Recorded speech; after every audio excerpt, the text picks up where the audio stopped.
is a different argument than the illegal immigration argument. When we're talking about illegal immigration, you seem to be making an argument there ought to be no baseline standard for who gets in and no baseline cap for how many people get in. I'm not saying that. So we can come up with a figure. We can come up with numbers. So now, I'm not a lawmaker. That's what we elect people to go do and work out those figures. Okay, but Republicans are just fighting everything. I need some standard. You need me to come up with a number. No. Okay, a number or a characteristic or some sort of standard for who you would let into the country. Because right now, all I'm hearing is you just want lots of people to come into the country without any standard and any cap on the number. No, not at all. I want people to come here who want to work, who want to be a part of this country, and we all benefit from that. Okay, do you think you're not benefiting from these undocumented people? Who do you think is going to build the houses that we need with our shortage? So do you think the people who come into the country should be eligible for all social benefits? If they're contributing and they're allowed to contribute fully, right now they're not. They're using other people's Social Security numbers to pay Social Security tax and Medicare, and they're not able to get those benefits in the long run. So again, I'm wondering how you're balancing the cost benefit to the American body politic if what you're suggesting is that day one you arrive in the country and now you're eligible for all social benefits. I'm not saying day one with no education, low wage labor.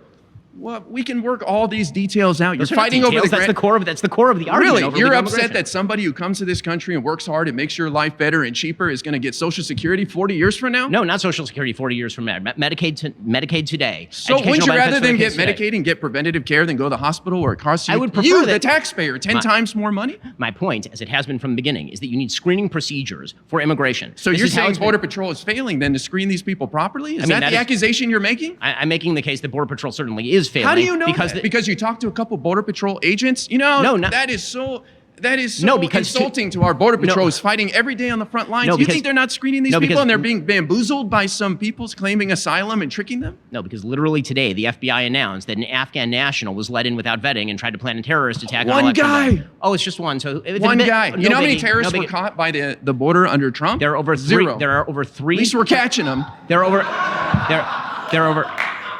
over three. First of all, it's not true because a huge number of people, we don't know who they are coming across the border between ports of entry.